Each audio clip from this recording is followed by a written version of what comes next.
Retinosis pigmentaria. La retinosis pigmentaria es una enfermedad congénita, es decir, que está presente desde el nacimiento, y es degenerativa.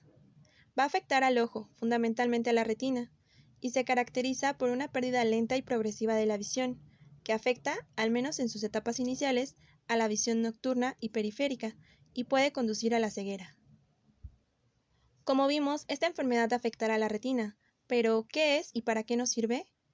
La retina es la capa que recubre la parte interna del ojo y se encarga de recibir y procesar las imágenes del mundo que nos rodea y enviarlas al cerebro para que podamos percibirlas.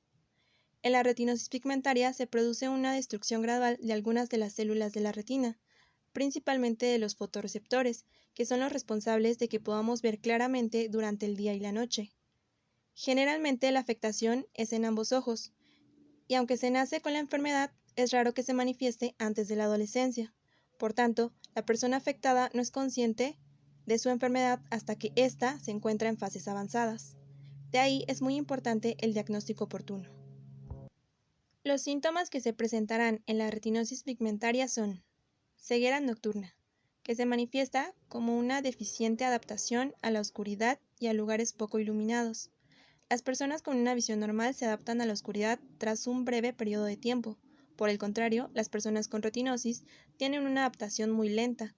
Tardan en ver al pasar de un ambiente con luz a otro con luz tenue. También habrá una reducción del campo de visión, generalmente de la visión periférica, que obliga a los afectados a girar la cabeza para poder ver lo que hay a su alrededor.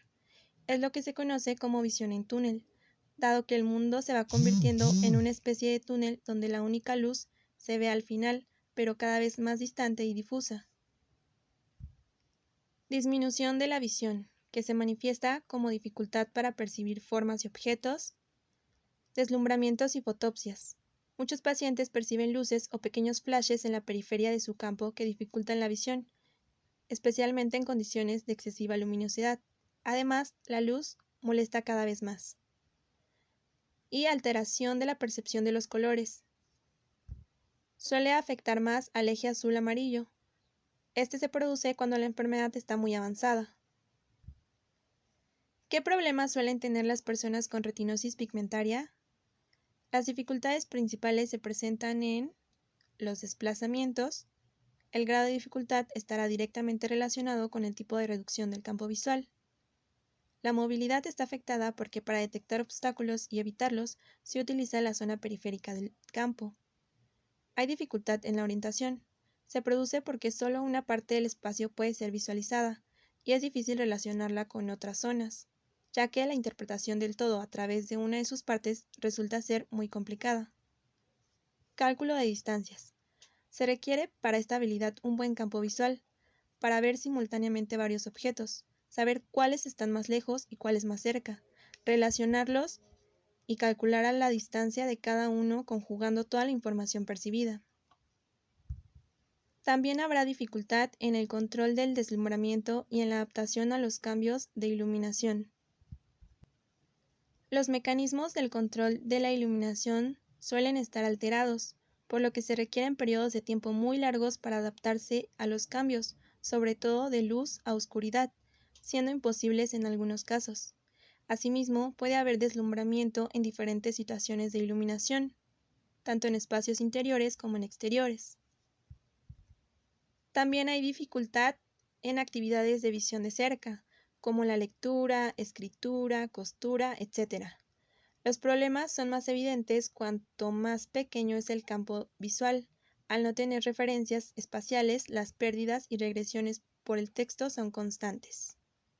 Y por último, existirán dificultades en las actividades sociales, como por ejemplo al reconocer a las personas de lejos y de cerca, saludar dando la mano, practicar deportes, juegos de mesa, ir al cine, al teatro, entre otros.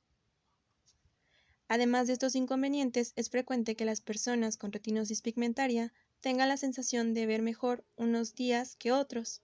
En esto influye la iluminación, pero también el cansancio y el estrés. Asimismo, y sobre todo al principio, utilizar el resto de visión supone un gran esfuerzo físico y emocional. Tratamiento. Las terapias se basan en obtener rendimiento al remanente visual que tiene el paciente para mejorar su calidad de vida. La elección del tipo de ayuda visual dependerá del grado de la severidad de la retinosis, de la agudeza visual, de la afectación del campo y de las actividades que el paciente quiera realizar. Las ayudas pueden ser ópticas, no ópticas y ayudas funcionales. Ayudas ópticas. Estas producen una magnificación de una imagen en la retina. Sirven tanto para visión cercana como para lejana. No restablecen la visión perdida, pero sí aumentan la eficacia de la residual. Entre ellos tendremos a las lupas. Estas permiten aumentar el tamaño de los objetos al mirar a través de ellas. Pueden ser de mano y con soporte. El campo visual aumenta a medida que el ojo se acerca más a la lente y viceversa. Pueden llevar iluminación incorporada y son fáciles de manejar, pero tienen la desventaja de presentar un campo visual más reducido y la velocidad lectora también puede ser menor que con otro tipo de ayudas. Microscopios. Posibilitan ver objetos a distancias cortas. Por sí mismo no aumenta el tamaño, pero permite ver la imagen nítida al acercarnos al objeto, por lo que el acercamiento es lo que produce el aumento. La principal ventaja se basa en que permiten tener ambas manos libres. Además, el campo visual es más amplio que con una lupa o un telescopio, por lo que los trabajos de cerca se hacen más confortables. Sin embargo, la distancia de uso es corta, lo cual implica cierta incomodidad. El telescopio. Este facilitará la realización de tareas de lejos debido a que aumenta la imagen del objeto en la retina. Deben ser usados con la corrección de lejos y con una buena iluminación. Estos aparatos limitan el campo visual, generan la percepción de un gran movimiento de los objetos que se están mirando y provocan un cambio en la percepción espacial de los mismos. Los telescopios se pueden adaptar a las lentes o pueden ser manuales.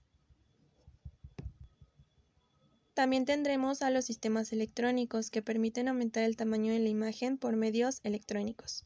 Los circuitos cerrados de televisión se componen de una cámara, un monitor, un sistema óptico y una estructura para apoyar el material de lectura. Los monitores pueden ser en color o en blanco y negro según la preferencia del paciente. Se puede regular el contraste, la iluminación y el brillo. Permite regular el enfoque de la imagen y los aumentos y leer a una distancia normal. Además, permiten leer binocularmente y ofrecen un campo de lectura y una profundidad de campo superiores a las de otras ayudas visuales. Y por último tenemos a los filtros.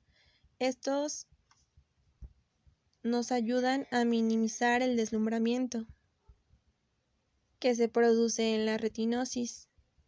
Los filtros mejoran el contraste, incrementan el confort, aumentan la resolución visual, eliminan el deslumbramiento y proporcionan una máxima protección contra los rayos ultravioletas y la luz azul. Algunos de los filtros más comunes son los fotocromáticos, capaces de oscurecerse en condiciones de mayor luminosidad. Son preferibles los de color marrón y naranja. Ayudas no ópticas. Las ayudas no ópticas son las que permiten realizar tareas de forma más cómoda para el paciente. Entre ellas vamos a poder mejorar la posición y postura corporal para proporcionar una distancia de trabajo cercana sin trabajar la musculatura de la columna vertebral ni esforzar los brazos. Entre estas vamos a tener a las mesas abatibles, portalibros de mesa o atriles plegables. También podemos facilitar el control de la iluminación. La iluminación en la zona de trabajo debe ser adecuada y cómoda, con luces frías. El paciente se situará cerca del foco de luz para visualizar mejor, por lo que los fluorescentes son un buen recurso. El resto de la habitación deberá estar también iluminada, pero con una luz menos intensa. También se puede mejorar el contraste con plumones, plumas o lápices de punta gruesa, utilizar papel rayado para la escritura y fondos amarillos, y podemos ampliar el texto a través de macrotipos. Y también tendremos a las ayudas funcionales. Cuando la visión no proporciona una movilidad segura, utilizaremos otros recursos sensoriales como el oído, el olfato y el tacto para afianzarla. Es muy importante el aprovechamiento de la información que nos aportan otros sentidos. Cuando el desplazamiento es inseguro, es útil el uso de un bastón que indique las irregularidades del terreno a explorar. Además, este puede ser plegable para recogerlo en situaciones en las que no se necesite.